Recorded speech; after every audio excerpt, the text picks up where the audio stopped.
Ce panel. Donc, sans tarder, je vais laisser à Aline Badara le soin d'introduire. Chaque panéliste a 5 minutes pour nous parler d'une des problématiques que nous abordons.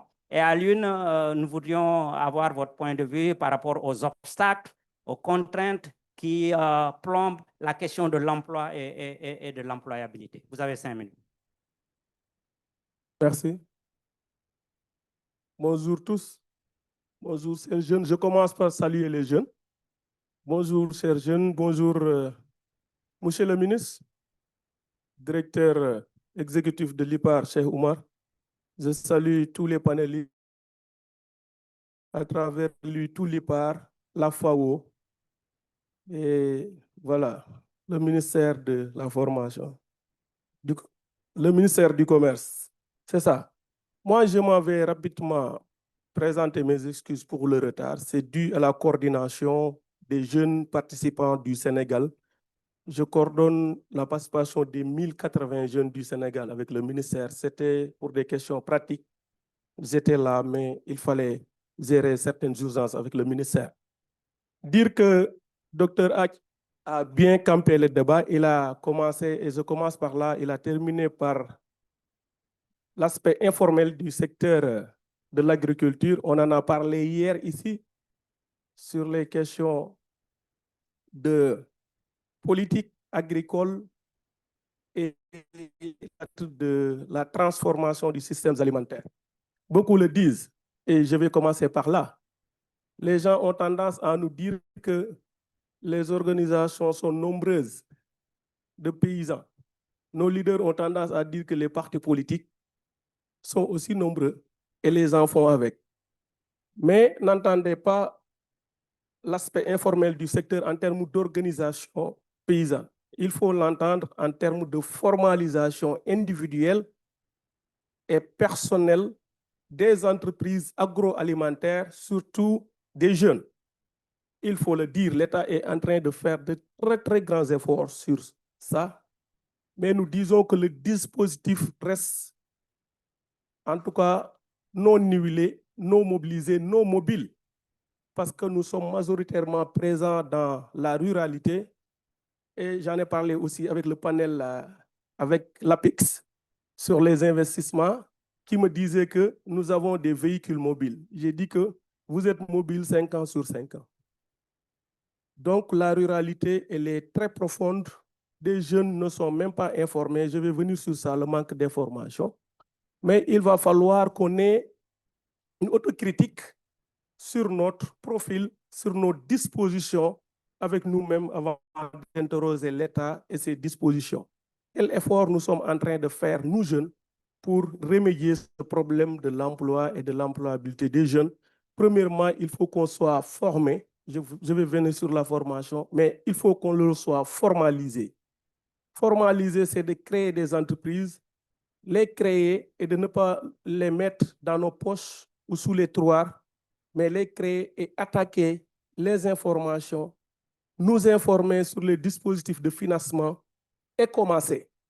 On ne peut pas attendre l'État surtout sur la question de l'employabilité. Il faut qu'on commence parce que l'orientation aujourd'hui par les bailleurs, par l'État, ce n'est plus créer des entrepreneurs, mais c'est de trouver ceux qui commencent, ceux qui ont au moins des idées de projet et qui ont accouché cela sur papier et les aider à matérialiser, à actionner. Je m'en vais aborder la question du financement. Le financement est bloqué par le simple fait qu'on n'a pas la confiance des banques. Et pour avoir cette confiance, il faut que l'on puisse prouver que nous sommes une entreprise sur une déclaration linéaire de risque de commerce. Je ne vais pas aborder la question des garanties. Nous devons avoir des garanties. c'est très lourd pour nous de parler de garantie pour les jeunes. Il faut des taux bonifiés pour les financements. Il faut que l'État travaille à cautionner les jeunes au niveau des banques et des institutions financières. Il y a des efforts, il y a beaucoup de fonds qui garantissent les jeunes, mais si je cite par exemple le fonds STAP, beaucoup de jeunes éleveurs me disent qu'on n'a pas accès, on n'a pas l'information, on peut même pas trouver ceux qui gèrent cela. Donc, il faut que les institutions, après création de fonds, qu'ils communiquent, qu'il ait un dispositif décentralisé pour atteindre le jeune qui est à Fongolémi, le petit peul qui est derrière le bœuf, qui, quand il me voit en veste pour fuir, on en a toujours au Sénégal et dans d'autres pays, le Mali, le Burkina, que nous avons fait des études pour connaître ce que c'est réellement le jeune avec la CEDEAO qui avait commandité. Nous avons produit une étude sur ça. Donc, il faut que l'on vise ce jeune-là. L'autre chose qui plombe et qui donne une mauvaise image de la jeunesse rurale, c'est que la tendance entrepreneuriale qui domine la communication de l'emploi et du profil des jeunes. Nous avons aujourd'hui constaté qu'il y a des projets, si je peux les appeler ainsi, ou des initiatives de financement qui encadrent des jeunes, qui les habillent, qui les financent, qui les amènent au sommet, les décorer, de sorte qu'ils traînent, excusez-moi du terme, avec ces jeunes-là, comme on produit à montrer dans le monde, j'ai constaté ça ici, et je connais des jeunes qui font plus dans le secteur agricole, qui ne sont même pas connus ni financés et qui ont fait avec leur famille. Et cette image-là, elle est très mauvaise pour le secteur agricole. Ce n'est pas vrai. Ils sont en train de montrer une mauvaise image de nous. Sur 1000, vous allez trouver 2. Et j'ai dit ça aux partenaires financiers, aux autres, en tout cas bailleurs que j'ai rencontrés ici, de leur dire que c'est une tendance que nous avons constatée et qui est à déplorer. Vous êtes en train de montrer une mauvaise image de nous. Ça, ce n'est pas la ruralité. Un jeune qui vient avec une veste de 75 000, 80 000, que, excusez-moi, je n'ai jamais vu le ministre porter, Cheikh Oumar, et que ce Cheikh Oumar même qui vient avec le jeune là, habillé en veste, et qui nous fait rêver que demain, ce jeune-là, au procès forum, viendra avec son Prado, sa voiture Prado, et qu'il aura un compte de 50 millions alimentés, c'est des histoires. Merci. Je finis par la formation adaptée. Il y a beaucoup d'efforts sur ça, mais nous pensons que la formation doit être plus adoptée, plus réduite. La question des incubateurs, c'est une question essentielle. Nous avons orientation aujourd'hui, on est sorti des DAC. Le D est remplacé par C, on part vers les CAC. C'est ma vision, je ne dis pas que c'est le fond du document, mais c'est ma compréhension des choses. C'est une incubation et qu'aujourd'hui, la ruralité est majoritairement 80% installée par les familles. Ils sont issus d'exploitation familiale agricole. Que ces CAC-là soient des incubations pour former, pour financer le jeune, pour qu'il ait un fonds à l'installation et non que ces DAC-là doivent être des entreprises pour que les gens travaillent là-bas et réussissent là-bas. Ils doivent passer là-bas et que le dispositif d'installation avec les familles et les communes, les communautés doit suivre, sinon il n'y aura pas un suivi. Nous avons assisté à tout ce qui est ANIDA, tout ce qui est MISA, il va revenir là-dessus. Nous avons assisté à tout ce qui est DAC.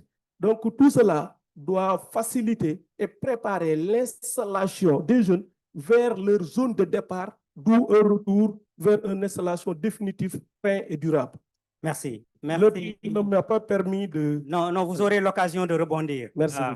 Ça a été une excellente introduction où vous avez abordé les questions de formalisation, les questions de financement, les questions de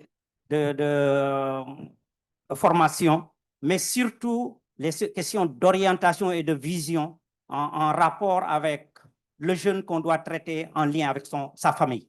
Donc, c'est une excellente introduction. Monsieur Sil, vous avez entendu un jeune qui est dans la ruralité, qui est un jeune qui est sur le terrain, qui travaille et qui soulève des questions liées aux politiques et aux réformes. Qu'est-ce que vous pouvez ajouter pour le réconforter? Quelles sont les politiques et les réformes qui doivent être mises en œuvre pour faciliter l'emploi et l'employabilité des jeunes et des femmes? Merci beaucoup. Merci, monsieur le modérateur, Dr. H. Monsieur le ministre, messieurs les panélistes, mesdames, messieurs les participants.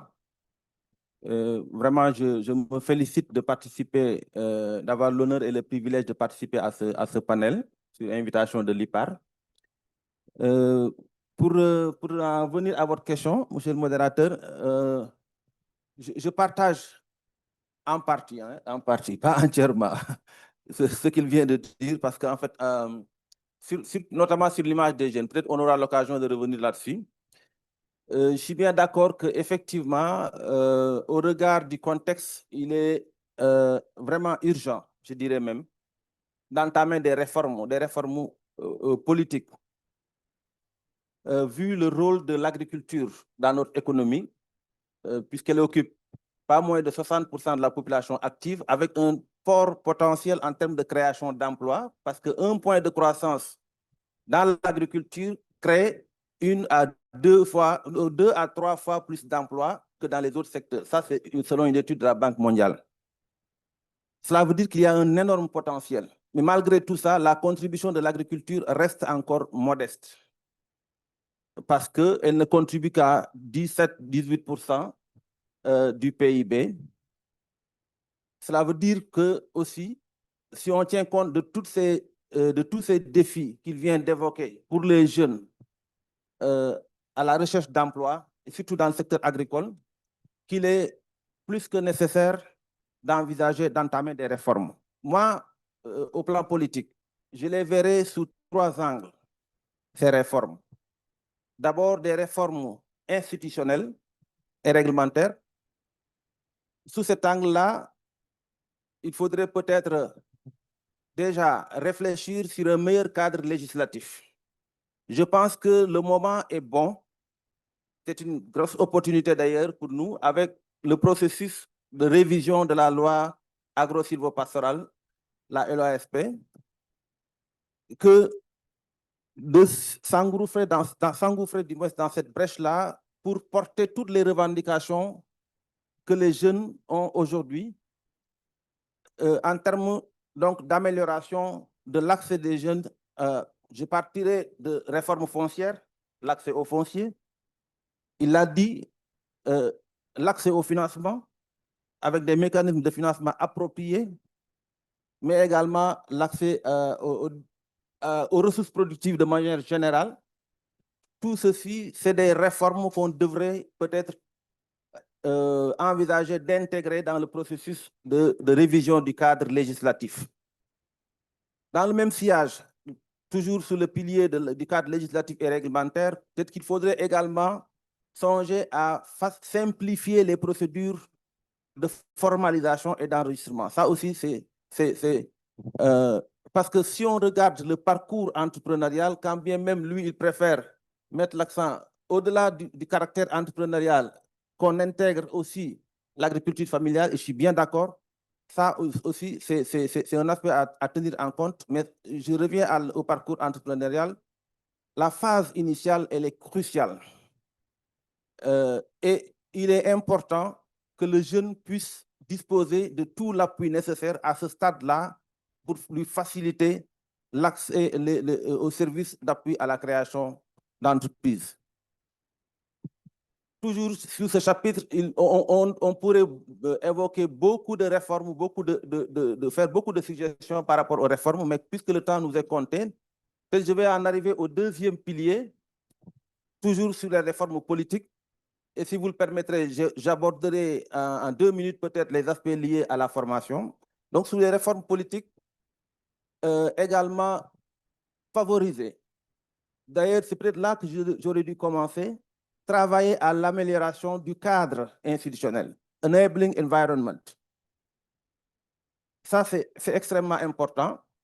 Et ça, ce n'est pas seulement en termes de législation, mais également en termes de dispositifs. Parce que ce sont ces dispositifs et mécanismes qui vont faciliter aux jeunes l'accès à ces services. Que ce soit des dispositifs d'appui à la création d'entreprises, que ce soit des dispositifs d'accompagnement, que ce soit des dispositifs de formation, que ce soit des dispositifs d'appui ou de financement. il faudrait que ces mécanismes-là soient mis en place, soient renforcés et soient rendus accessibles aux jeunes, de façon inclusive aussi. Sous le troisième pilier, peut-être qu'il faut songer à déjà d'abord au secteur en général et au milieu rural, qu'il faudrait essayer de rendre plus attractif en termes de développement d'infrastructures aptes à porter des initiatives créatrices d'emploi. Il faudrait qu'on ait des infrastructures de production, des infrastructures routières, des infrastructures de conservation également et de transformation adéquates qui puissent porter les initiatives créatrices d'emploi. Ça aussi, ça devrait rentrer dans le cadre donc des réformes à envisager. Des efforts ont été entrepris, hein, très louables d'ailleurs, par l'État sénégalais, et qui s'inscrit dans la, et on s'en réjouit d'ailleurs, dans la continuité et même l'innovation, je dirais. En termes d'infrastructures, ces infrastructures, elles ne sont pas que en termes d'infrastructures de production, mais également de marché. Pour booster la création d'emplois dans l'agriculture, l'État et ses partenaires devraient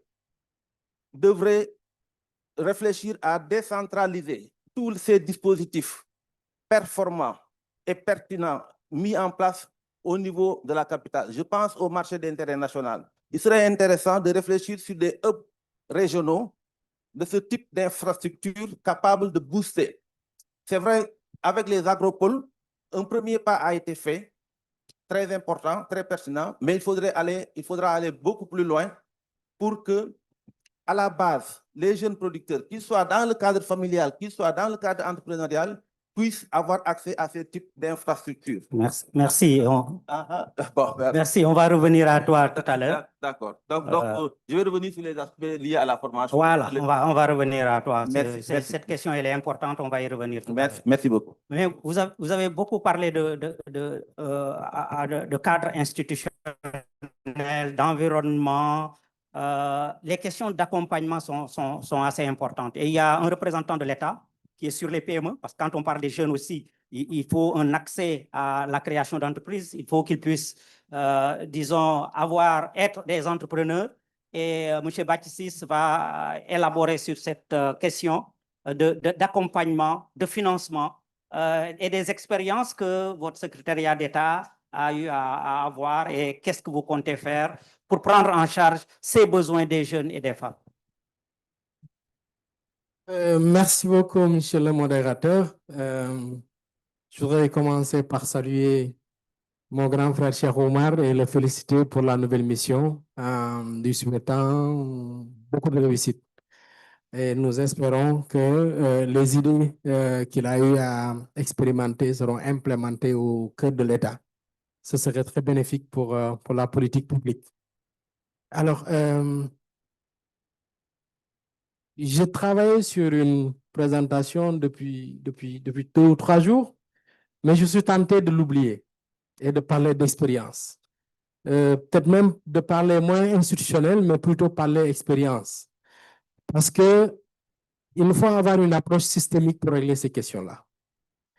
Et l'approche systémique voudrait qu'on intègre, comme il a dit tout à l'heure, l'agriculture familiale dans un dispositif beaucoup plus élargi, parce que nous sommes dans un forum où on est en train de parler de nutrition, d'alimentation. Parler de nutrition et d'alimentation veut dire qu'il faut produire. Et qu'est-ce qu'il faut produire? Est-ce qu'aujourd'hui, le type de production que nous avons nous permettra d'arriver à régler ces questions-là? Est-ce que le type d'agriculture familiale isolée nous permettra de régler ces questions-là? Comme il a dit, la plupart des gens qui sont ici sont issus du monde rural. Moi, je suis un fils de paysan. Je réclame ma ruralité. Mais M. Sil l'a dit tout à l'heure, l'approche justement de la politique agricole pour intégrer les autres questions. Pourquoi je disais je parle d'expérience? Moi, je suis de Thiénaba. Je suis de Thiénaba. Mon père était agriculteur à Thiénaba. Mais aujourd'hui, les terres sur lesquelles nous on cultivait ont été urbanisées, je veux dire, ont été lotissées pour en faire des habitations. Parce que wolof dañuy wax ni dëkk mooy dàq àll, tool mooy dàq àll, dëkk mooy dàq tool. Donc, cette question foncière doit être au cœur de la problématique. Parce qu'on a beau parler de formalisation, on a beau parler d'entreprises agricoles rurales, si justement il n'y a pas des espaces pour cultiver, pour que ces entreprises s'expriment là, il y a déjà une difficulté. Donc, c'est une question qui est essentielle et que je pense que l'État est en train de prendre en charge à travers les différentes réformes qu'il y a. Il y a la réforme foncière, il y a la réforme sur la loi d'orientation agro-silvopastorale. Maintenant, quand on me demande de parler d'accompagnement entrepreneurial, de financement innovant et d'accompagnement entrepreneurial, il faut commencer par l'accompagnement, comme on l'a dit tout à l'heure. Parce que la plupart du temps, le Sénégal a une politique de financement des jeunes depuis très longtemps. On se souvient des étudiants maîtrisards avec les boulangeries, ça n'a rien donné. On se souvient des boutiques témoins, ça n'a rien donné. Pourquoi? Parce que ceux qui ont été financés n'ont pas été accompagnés avant d'être financés. Il y a très souvent des jeunes qui ont eu beaucoup de financement qui, mais au bout de 2 ou de 3 ans ou de 4 ans, leur entreprise tombe en faillite. Pourquoi? Pourtant, on a un financement. Et pourtant, financement, il y a un. Et très souvent, quand on voit par expérience, il y a un financement, il y a un financement, il y a Pourquoi? Parce que tout simplement, nous avons une préparation avant de recevoir un financement. C'est pourquoi la préparation, la formation est très importante. Et très souvent, on met la charrue avant les bœufs. L'autre aspect qui est essentiel et qui est très important, c'est qu'on ne crée pas une entreprise du néant. Et très souvent, les gens vont à la chambre de commerce, vont à l'APIX, prendre des formulaires, créer une entreprise sans pourtant qu'il y ait un contenu. Il faut savoir faire quelque chose pour créer une entreprise viable et durable. Mais quand vous sortez de l'école de commerce, vous dites que j'ai créé une entreprise de conseil. Vous allez avoir des marchés, ça va être difficile d'avoir des marchés. Donc, ce qui est important, c'est de se former, mais c'est aussi d'avoir de l'expérience pour pouvoir créer une entreprise et s'en sortir. Quand on regarde le taux de mortalité des entreprises, j'ai vu tout de suite le directeur Abdoulaye Faye, le directeur de la formalisation de l'ADPME, il serait peut-être intéressant qu'il participe au débat. Mais quand on voit le taux de mortalité des entreprises, c'est que justement, il y a un gros problème. C'est vrai qu'il y a des entreprises qui s'en sortent, qui sont là, mais le taux de mortalité est très important parce que, c'est vrai, l'environnement pose un problème, mais aussi, le taux de projet aussi, il faut aussi se préparer à porter un projet avant d'aller plus loin. Les dispositifs, je pense, Omar l'a dit, il y a un dispositif au niveau national et même un encadrement au niveau de l'OADA avec tous les dispositifs juridiques sur l'entrepreneuriat, sur l'acte uniforme, sur les coopératives et tout ça qui existe. Mais il faut challenger ces dispositifs-là et essayer de les intégrer dans nos habitudes. Ce n'est pas encore intégré. Si nous prenons le monde rural, vous allez voir 10 jeunes qui font la même chose et chacun des jeunes n'a pas 2 hectares. Et chacun veut s'en sortir. Alors là, il faut travailler à aller vers des coopératives. Et aujourd'hui, le dispositif OADA permet d'avoir des coopératives agricoles pour pouvoir s'en sortir. Monsieur Sil l'a dit tout à l'heure, toute la création d'entreprises, toute la création de richesses doit avoir une porte de sortie, c'est la commercialisation.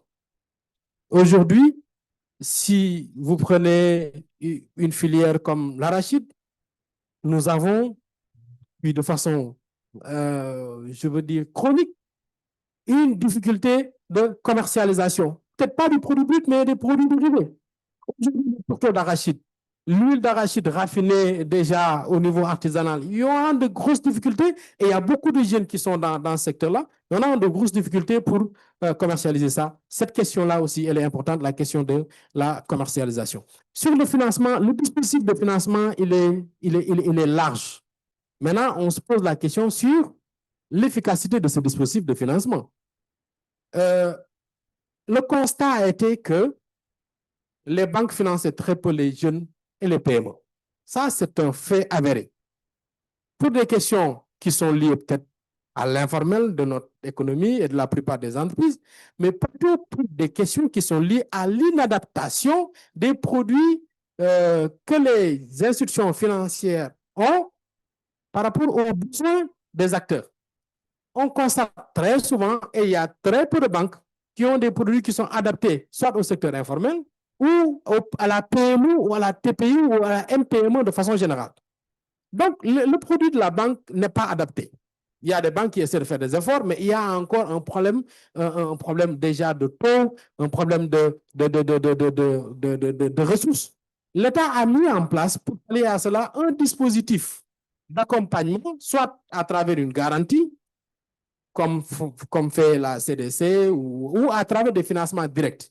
Mais moi, les financements directs, je n'y crois pas trop. Parce que très souvent, il y a un gros problème de recouvrement parce que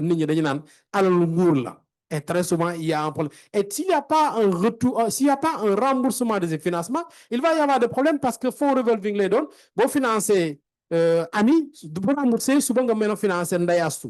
Mais si vous faites que ça va être difficile. Ces financements de l'État, c'est ça la limite. La limite, c'est que très souvent, on prend ça pour des financements de fonds perdus. L'autre volet, c'est qu'il y a des structures de l'État, ça aussi, il faut avoir l'honnêteté de le dire, qui se comportent finalement comme des banques classiques.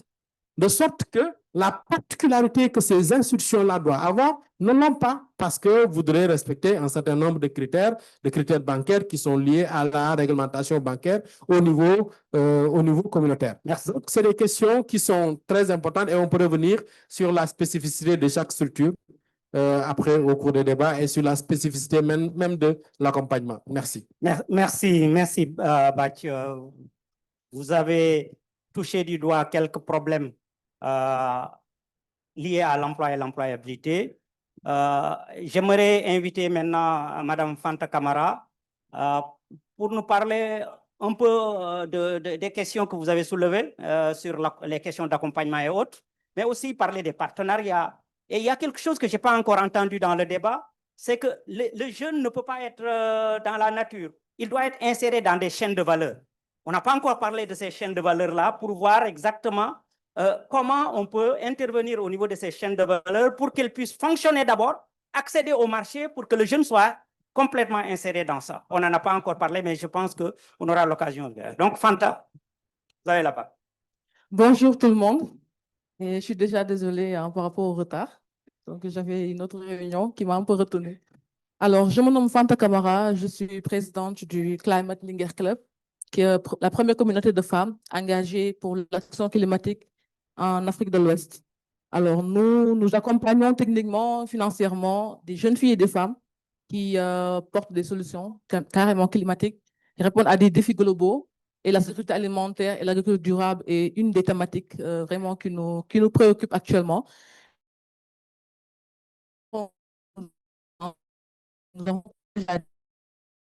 Je suis convaincue que les femmes aujourd'hui et les jeunes aussi détiennent des solutions incroyables quand on parle de sécurité alimentaire et agriculture durable.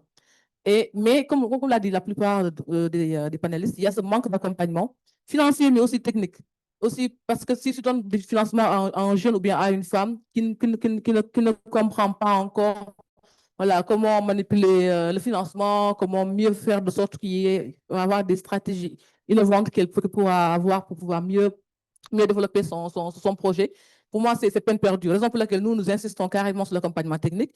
En parcourant ces régions, on a vu des femmes qui ont des fermes intégrées, mais qui ont du mal aujourd'hui à cumuler pisciculture, élevage, agriculture dans un même champ, comment préserver cette biodiversité. Donc, à travers, la plupart sont des femmes qui ne sont pas instruites, mais quand même, je pense que cette inclusion que nous apportons, c'est qu'aujourd'hui, voir ces femmes-là qui ne connaissent pas peut-être les enjeux, mais qui le vivent surtout, parce qu'on sait qu'en Afrique, les plus vulnérables au choc climatique ne sont pas les plus riches, mais les plus pauvres.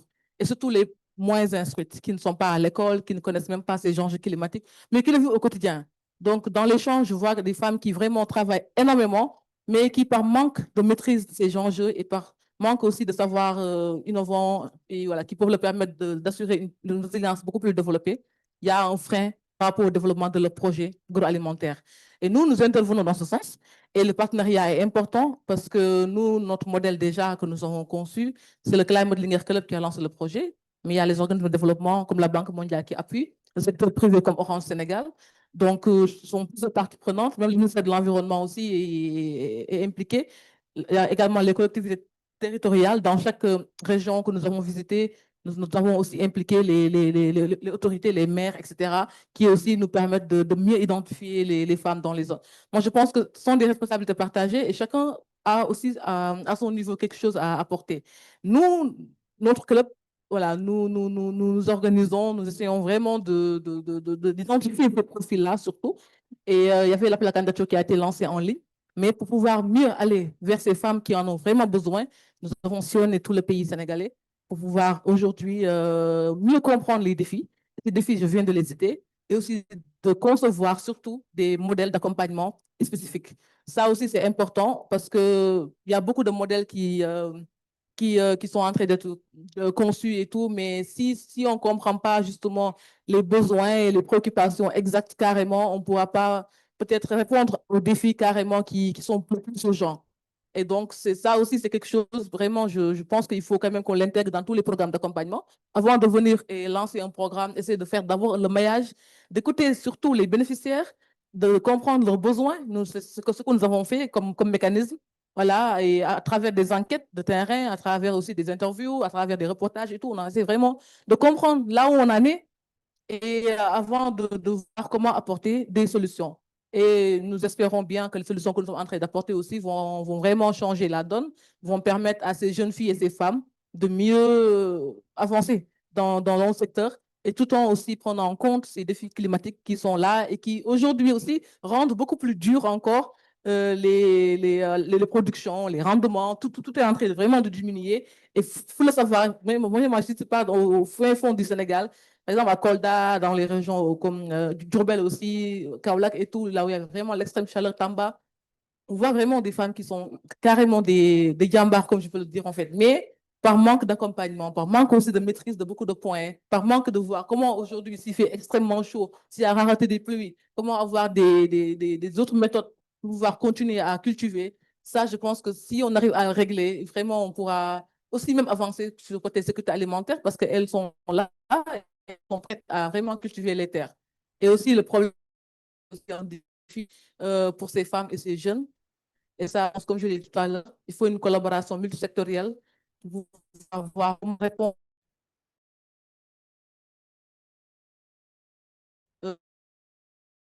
Merci pour ce témoignage d'un vécu du terrain, mais surtout aussi le fait que vous apportez une autre touche en mettant en exergue le défi climatique qui est réel, qui accroît les difficultés pour les femmes et les jeunes, parce que ce sont aussi les couches qui sont les plus affectées lorsqu'il y a ce défi climatique. Merci encore une fois.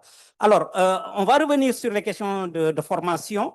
Mais j'aimerais d'abord ouvrir, donner l'opportunité à la salle, le soin de pouvoir intervenir. Je vais donner la priorité aux jeunes et aux femmes pour vraiment nous permettre d'avoir leur point de vue. Ensuite, quelques experts vont parler. Je vois quelques experts ici, mais laissez-moi juste le soin de voir une, deux ou trois femmes et jeunes qui peuvent intervenir. Oui. Est-ce que vous pouvez donner... Pour me mettre... Ah oui. Oui, salam alaikum.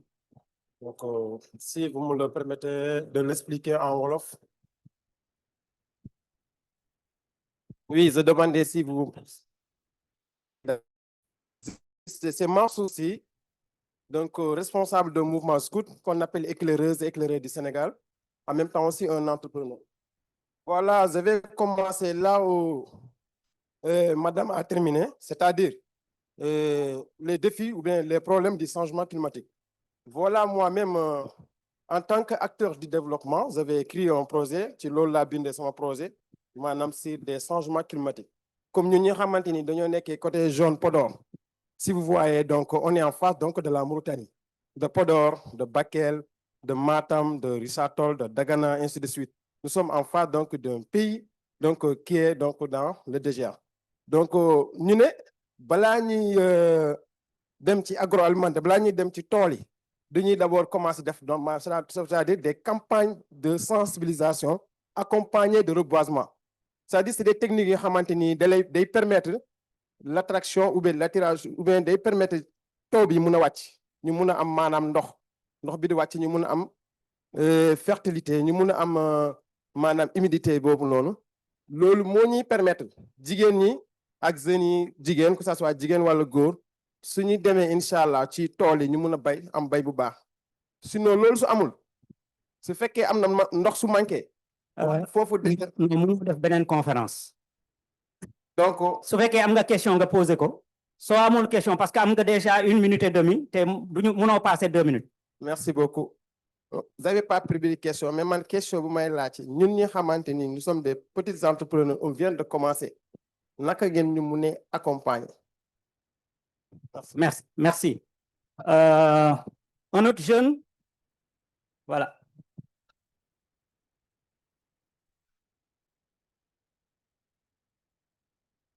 Bonjour, je m'appelle Fatimata Diallo. La question que j'aimerais poser, c'est le problème lié à l'information. Il y a beaucoup de structures qui est là, qui accompagnent les jeunes, des programmes et projets mis en place pour accompagner les entrepreneurs, mais on a du mal à avoir l'information. Le problème peut être, par exemple, que c'est nous qui n'allons pas vers l'information ou que ce sont eux qui ne mettent pas en place les dispositifs qu'il faut pour qu'on ait l'information. Maintenant, ce que j'aimerais savoir, c'est comment est-ce qu'ils comptent résoudre ce problème de manque d'information? Merci, Fatimata. Là-bas. Bonjour, chers participants. Bonjour à tous. Donc, moi, je viens de Kaffrine. Donc, je fais partie du club C. Je suis aussi coordinatrice d'une association régionale qu'on appelle SOFAP. Donc, je félicite Mme Fanta Camara pour sa première présentation. Donc, nous, à Kaffrine, nous avons ce problème. Les femmes n'osent pas se lancer au niveau de la culture. Donc, à cause des changements climatiques. Maintenant, la question que je vous pose, quelles sont vos orientations et comment vous comptez nous aider? Deuxièmement, je veux savoir, est-ce que vous s'entendent à Kaffrine pour que s'orienter sur cela? Merci beaucoup. Merci. Vous donnez à l'autre derrière, juste derrière.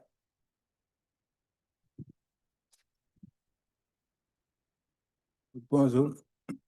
Je me nomme Cheikh Diagne. Je viens de Diourbel.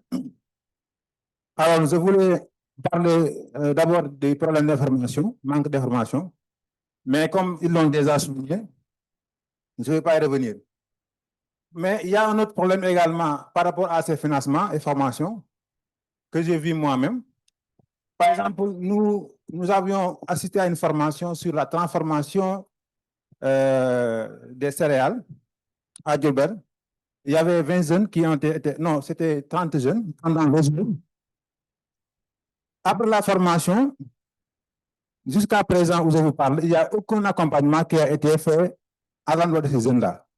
Comment on peut former des jeunes qui peut-être ont même commencé dans le secteur et après cette formation, il n'y a aucun suivi. Jusqu'à présent, aucun jeune n'a commencé. Alors, est-ce que c'était important de faire cette formation-là? Le problème pour ça, c'est un problème d'identification des problèmes, comme je peux le dire. Il y a des jeunes qui ont des projets, qui ont besoin de financement de millions. Il y a des jeunes qui ont des projets, qui ont besoin de financement de peut-être 500 000. Mais il y a des jeunes qui ont besoin uniquement du matériel. Moi, je connais des jeunes qui ont des projets, qui ont commencé et qui n'ont besoin que de matériel. Par exemple, il y a des jeunes qui ont besoin que d'un réfrigérateur, par exemple, pour stocker le produit. D'autres ont besoin de séchoir pour leurs produits. Si vous donnez, par exemple, ces matériels-là à ces jeunes-là qui ont uniquement ces problèmes-là, est-ce qu'ils ne vont pas avancer? Ce n'était pas important, donc, de faire plus que ça. Merci beaucoup. Là, derrière. S'il vous plaît, donnez-le. Ah oui, allez-y. Bonjour à tous. Je me nomme Dayaram Traoré, jeune entrepreneur diplômé à l'ISEP Abdoulaye de Thiès. Je suis un entrepreneur qui s'active sur la transformation des produits locaux. Beaucoup de jeunes comme moi rencontrent des difficultés comme pour avoir accès à une matière première de qualité en quantité suffisante. Ma question est la suivante. Quelles solutions concrètes peuvent être mises en place pour faciliter cet accès, surtout pour les petites entreprises? Excellente question. Là, au centre, ensuite là-bas. Bonjour tout le monde, moi c'est Abdoulaye Ba de Psychodev Afrique. Bon, j'avais une question. Quels sont les moyens concrets, quels moyens concrets sont mis en disposition pour assurer la pérennisation de ces politiques en faveur des jeunes? Derrière, là-bas, dernière question. Après, on va donner la parole à quelques experts. Bonjour à tous, je me nomme Anne-Marie Sis, je suis agripreneur, pépiniériste dans la zone des Niayes, plus particulièrement à Morlan, près de Noto. Donc, ma question se situe, j'ai vu que dans les séminaires, on parle beaucoup de problèmes, mais les problèmes qui sont vus localement, nous, on ne les entend pas. Parce que nous, on a d'autres problèmes, mais quand on vient ici, on traite des problèmes qui sont différents de nos problèmes. Parce que les petits producteurs, ils ont un problème avec les agro-business. Et je pose la question à savoir, est-ce qu'il y a une régularisation pour le rapport entre les petits producteurs et les agro-business qui sont en train de phagocyter les petits producteurs? Merci beaucoup. Merci. Merci. On va donner la parole ici, mais juste 2 minutes hein, chacun. Babacar, ensuite Abouba. Donc, ouais, d'accord. merci beaucoup. Merci pour les exposants. C'était super intéressant. Il y a un mot qui est revenu comme à plusieurs reprises. Je pense que 4 sur 5 de nos exposants en ont parlé. C'est la question de la formalisation. C'est vrai que c'est un mot qui est tellement galvaudé, qui est super, qui rend sexy, disons, l'agriculture et n'importe quelle activité, disons, entrepreneuriale, qu'on en oublie que derrière, c'est un mot qui a quand même un coût financier et un coût en termes de temps, que beaucoup d'entrepreneurs ne sont pas prêts ou ne veulent juste pas comme à payer. Mon exemple, en 2019, j'avais investi sur la commercialisation de tout ce qui est oignons et pommes de terre. Je l'ai fait pendant plusieurs années sans jamais me formaliser. En 2019, avec l'activité que j'ai fait, ce que je connais du milieu et tout, ma bani, bon, je vais me formaliser quand même. Je ne peux pas faire une activité sans pour autant me formaliser. Je me suis formalisé. 2 mois après, la COVID est tombée, l'activité n'allait plus. Et je pense 1 année et demie après, j'ai reçu comme un redressement fiscal de plus de 50 millions. Je suis allé voir l'inspecteur des impôts pour comme essayer d'arrondir les angles et il était comme très... Il me disait juste que je devais payer. Et je lui disais que, mais j'ai fait cette activité pendant quasiment 5 ans.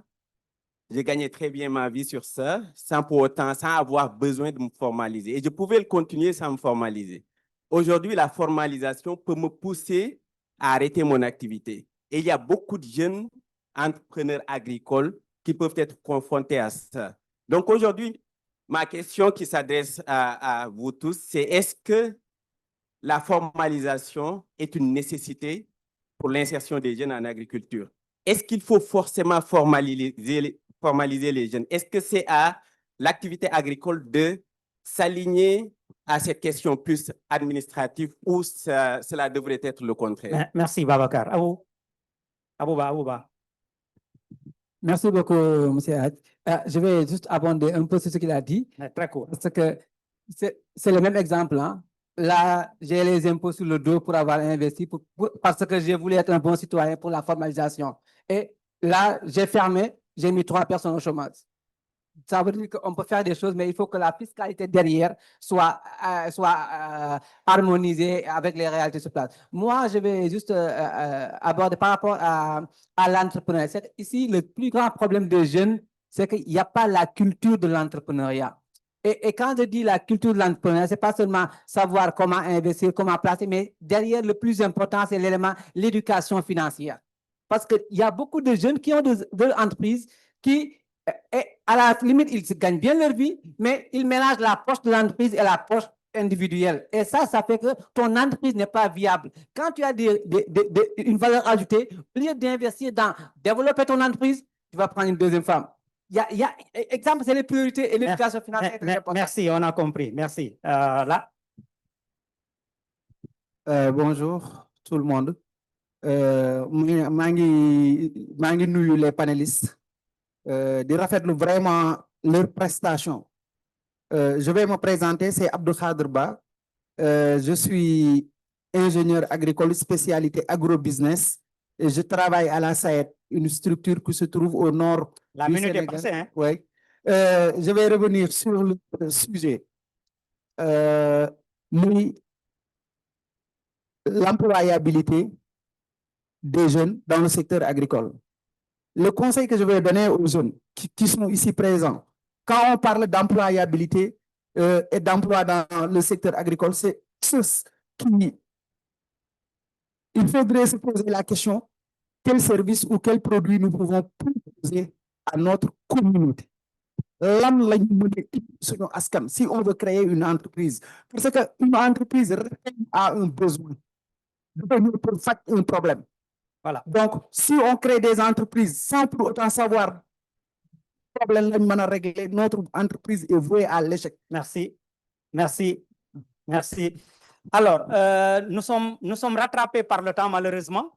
Et je voudrais, avant de donner la parole aux panélistes, voir si nos deux autres qui sont là, s'ils pouvaient intervenir, parce que nous avons un membre de notre conseil d'administration qui est là, Madame Badian, et puis nous avons Monsieur le ministre conseiller, Cheikh Marba.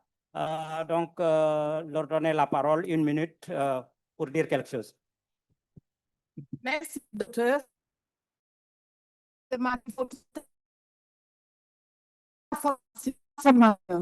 pense que c'est primordial. Et je rejoins le monsieur qui vient juste d'achever son intervention, c'est-à-dire qu'est-ce qu'on peut faire et qu'est-ce qu'on veut faire.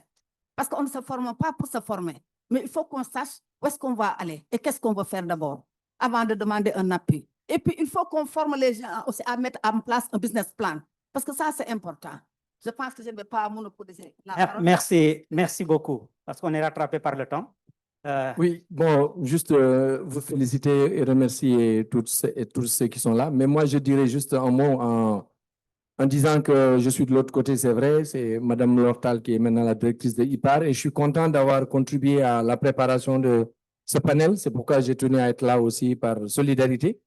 Tout à l'heure, j'étais dans un autre panel où avec beaucoup de partenaires, comme par exemple la Fondation Gates et d'autres partenaires, ils étaient en train de parler de comment accompagner l'entrepreneuriat des jeunes. Et je crois qu'il y a des mots très importants qui ont été prononcés, mais ma préoccupation a toujours été de dire, mais on ne peut pas envisager l'entrepreneuriat, comme disait le président des jeunes du CNCR, en isolant la famille. Je pense qu'il y a deux dimensions, c'est-à-dire qu'on a besoin d'entrepreneurs jeunes qui peuvent sortir des écoles, qui peuvent être individuels et qui ont leur chance pour aller très loin. Mais on a besoin aussi d'avoir dans la famille pour qu'on ne casse pas la cohésion et la viabilité sociale. Et je pense que c'est deux dimensions très complexes qui posent des questions que vous avez soulevées, hein, les questions foncières, les questions de financement, etc.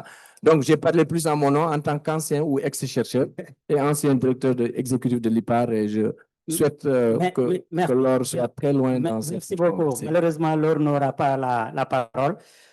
Il insiste beaucoup, mais on est rattrapé par le temps. 30 secondes. Merci beaucoup. J'ai Abdou Diouf, expert en formation professionnelle à l'Agence belge de développement.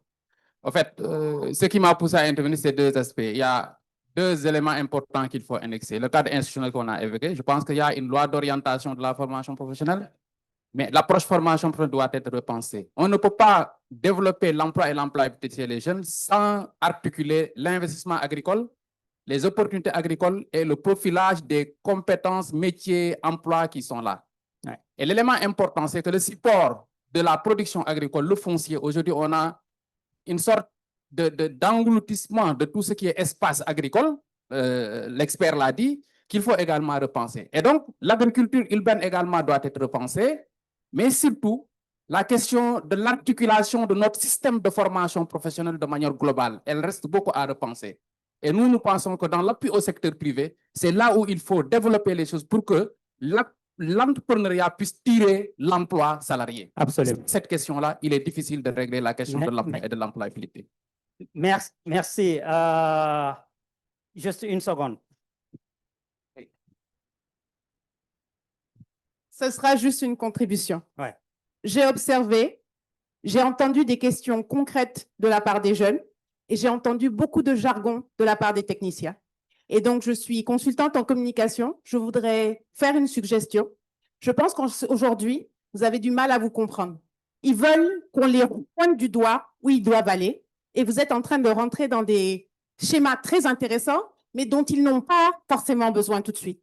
Trouvez un moyen de consolider tout ça, de créer une plateforme où ces jeunes, vous leur donnez un site Internet, ils vont sur ce site, ils appuient sur un bouton, ils se forment s'ils veulent, ils se formalisent s'ils veulent, et c'est comme ça que vous arriverez justement à leur donner envie. J'ai encore beaucoup de choses à dire, mais je vais m'arrêter là. Excellent. Et je propose que vous continuiez la discussion avec l'IPAR sur cette question-là, parce que ce que vous dites là, c'est très intéressant. Il y a un spécialiste emploi à l'IPAR, mais on ne va pas lui donner la parole parce que nous sommes rattrapés. Nous avons 5 minutes pour que les panélistes répondent à des questions très importantes des jeunes ici. Donc, chacun 1 minute pour apporter une réponse. On peut commencer par Aline Badra, parce qu'il a le micro. Moi, je remercie tous les panélistes qui ont évoqué le cadre institutionnel que je voulais évoquer et le marché. Le temps ne l'a pas permis. Maintenant, je commence par Bakar, ça nous concerne directement. Est-ce qu'il est important de créer ou nécessaire de créer une entreprise? Parce que les institutions qui ont l'argent, les banques, nous disent que c'est le frein. Nous, CNCR, avec la loi d'orientation agro-silvopastorale, on propose l'exploitation familiale agricole. Donc, cela signifie derrière que nous poussons les gens vers la formalisation. Donc, nous, producteurs, on veut se formaliser, mais de façon légère, avec des taux et des taxes pour l'impôt très, très minime. Et pour les taux d'intérêt aussi, nous travaillons pour que ça soit amené à 1%, comme dans tous les pays. 3, pourquoi pas? Parce que c'était 5 pour les producteurs. On travaille pour que ça soit amené, c'était 7,5 pour les producteurs. On travaille pour que ça soit amené à 5. Maintenant, le coût, il l'a dit, est-ce que nous contribuons? C'est le docteur A qui l'a dit. On contribue très peu. Mais un seul Babacar qui commercialisait seulement, qui ne produisait pas et qui a été taxé à 50 millions, imaginez nous qui produisent et qui sont taxés à combien?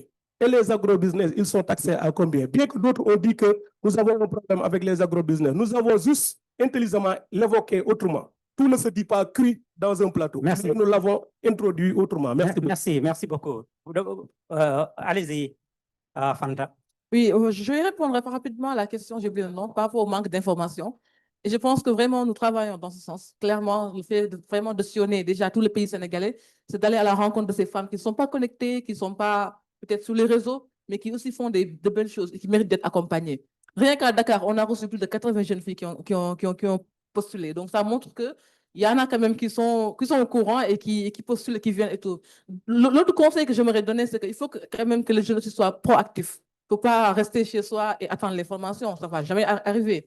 Il faut aussi être proactif et savoir comment aller chercher l'information, comment demander et tout ça. Et je pense qu'elle-même, elle vient de faire une très belle contribution dans ce sens.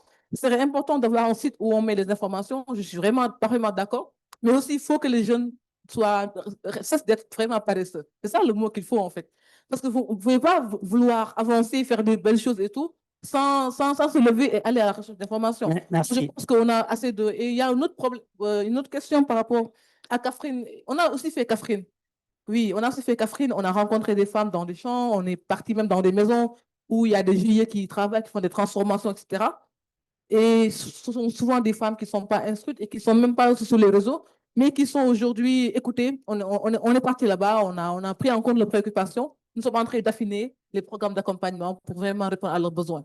Donc, pour dire qu'on est ouvert vraiment à cette collaboration et aussi surtout au partage d'informations. Pour moi, l'information, c'est la clé, mais aussi c'est le premier pas d'engagement pour un jeune qui veut vraiment aussi faire quelque chose. Il faut aller chercher l'information. Il ne faut pas être paresseux ou quelque chose comme ça. C'est pas nécessaire. Merci.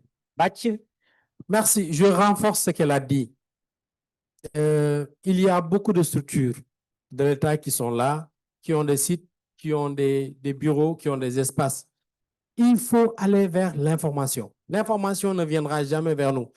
Je donne une petite anecdote. J'ai une nièce qui est à la maison, qui est venue un jour me dire, Tons, man, il faut, dans mon son équipe de dépôt. J'ai déposé 15 CV jusqu'à présent. La moyenne pour chercher de l'emploi, c'est de déposer 120 CV dans 120 structures aujourd'hui. Bon, c'était pour l'encourager à aller plus et à ne pas dire tout simplement, j'ai déposé. Il faut aller le plus loin possible parce que personne ne réglera notre problème à notre place. Il faut aller vers l'information et même parfois être très agressif pour trouver l'information. Ça, c'est la première chose. Tout de suite, en introduction, en parlant d'approche systémique, c'était justement pour répondre à la question, on n'avait pas le temps, répondre à la question que madame a posée par rapport aux petits producteurs et l'agrobusiness. Il faut qu'on intègre doucement notre système de production pour arriver à des solutions. Ce n'est pas des structures qui sont isolées ou bien le petit là-bas, il doit être absorbé par l'agrobusiness. Il faut qu'on arrive à intégrer l'agriculture familiale, les petits producteurs avec le système de production de masse. Ça, c'est très important. Merci. Dernière chose que je voudrais dire, l'agriculture aujourd'hui doit être une option. Il y a des gens qui sont dans l'agriculture parce qu'ils n'ont pas le choix. Ça aussi qu'il faut qu'on arrive à régler ce problème avec justement les jeunes de la CNCR, parce qu'il y a des gens qui sont dans l'agriculture parce qu'ils n'ont pas autre chose à faire. Ça doit être aujourd'hui un choix de dire que je vais être agriculteur et je vais me formaliser. Sur la formalisation, je pense qu'il a dit des choses. Et il y a une question qui est très importante par rapport à la fiscalité. Quand vous vous formalisez, excusez-moi, c'est très important de le dire parce que l'entrepreneur souffre de cette question-là. Quand vous vous formalisez, ça ne suffit pas. Quand vous avez un arrêt d'activité, il faut signaler que vous avez un arrêt d'activité. Si vous ne l'avez pas, quand la fiscalité arrive, des fois, c'est là où il y a un problème. Et des fois, on dit juste qu'on a un NEA, un registre, qu'on s'est formalisé. Ça suffit. Il faut aller au niveau de l'administration fiscale et se déclarer parce que l'entreprise a une vie. Et des fois, quand on ne fait pas ça et que l'administration fiscale vient vers nous, après, ça va être très compliqué parce que l'administration fiscale va considérer que, comme monsieur l'a dit, vous avez des bénéfices depuis 2019, on est en 2025, vous n'avez pas déclaré, alors on fait un calcul suivant les bénéfices qu'on pense que vous avez. Parce que tout simplement, vous n'êtes pas allé au-delà de la simple formalisation. Merci beaucoup, merci. Monsieur Sil. Oui, merci beaucoup. Bon, je suis à la fois tenté de répondre à certaines questions très, très pertinentes et également de dire deux mots sur la formation. Une minute. Ce que je devais dire sur la formation, pratiquement, M. Diouf, Abdou Diouf l'a résumé parfaitement d'ailleurs. Je vais commencer par là où est intervenue Madame sur les jargons utilisés. On est un peu obligé. Mais je suis tout à fait d'accord avec vous qu'on s'adresse à un public jeune. Il faut leur tenir un langage accessible. En fait, il y a le problème de l'accès à l'information. Je ne vais pas revenir sur ça parce que des réponses très pertinentes ont été données par rapport à ça. Mais il y a des mécanismes, il y a des dispositifs qui sont là. Tout ce qui est information en ce qui concerne l'insertion, il y a des dispositifs au niveau de l'ANPEJ. Il y a le pôle emploi. Il y a des mécanismes si ça ne marche pas, il faudrait que maintenant, dans des plateformes comme ça, qu'on agisse pour les amener à travailler avec les jeunes. Formation. En fait, Madame Badiane, monsieur tout à l'heure, fini on va commencer. En fait, je pense que d'ailleurs, ça va au-delà de la formation. L'un des facteurs principaux d'échec du projet, c'est le problème de ciblage. Et avant même le ciblage, il faut partir des situations de référence. Identifier les besoins. C'est un problème réel. Donc, je proposer un fourre-tout. Nous avons identification des besoins. Vous savez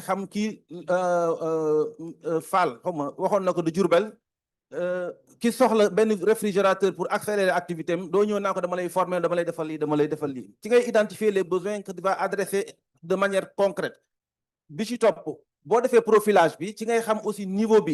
pour xam ñan ngay war a former ak ci lan nga leen war a former. Merci, merci. li ci topp non def na lu bari vraiment c'est extrêmement important. Non, non, non, mais on est rattrapé par le temps. waaw En fait, un petit mot, il faut que ça me tient vraiment à cœur. Il faut que la formation soit inclusive, l'accès à la formation. 30% des jeunes au Sénégal ñu ngi ci en situation de need, mais dafa am beneen frange bu ñuy fàtte. Les jeunes qui sont exclus du système éducatif ñi nekk ci daara yi. Tout à l'heure on a parlé des jeunes ruraux, d'accord, on a parlé de l'agriculture familiale, d'accord, mais ñi nga xam ne dañuy jógee ci daara ils n'ont reçu aucune formation scolaire. C'est des jeunes Sénégalais très entreprenants.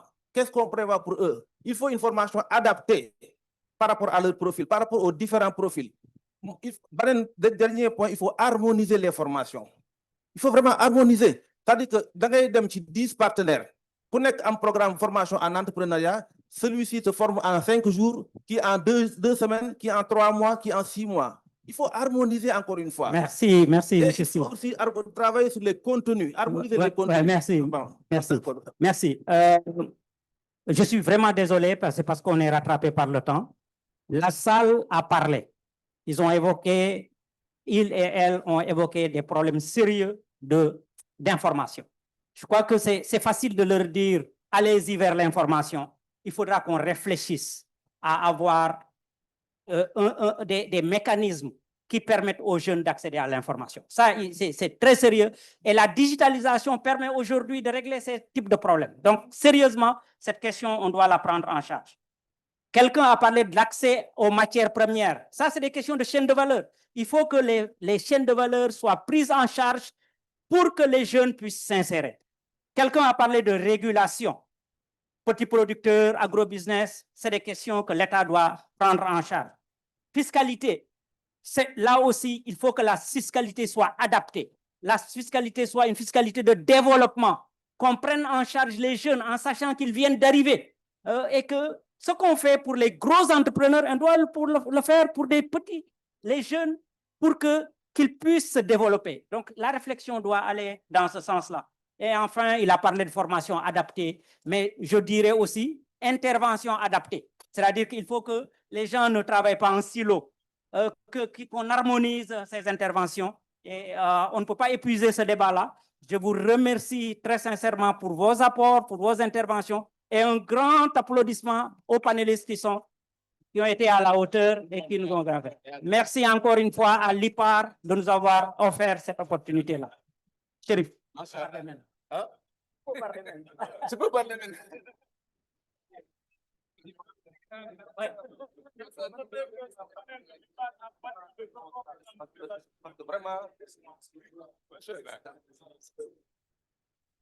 Bon, c'est pour remercier et féliciter les parce que nous avons constaté que ce panel a battu le record de mobilisation de tous les panels. On félicite Fatkine et tous les jeunes qui se sont mobilisés pour être présents. Vraiment, nous avons noté que vous avez de l'intérêt pour ça. Merci.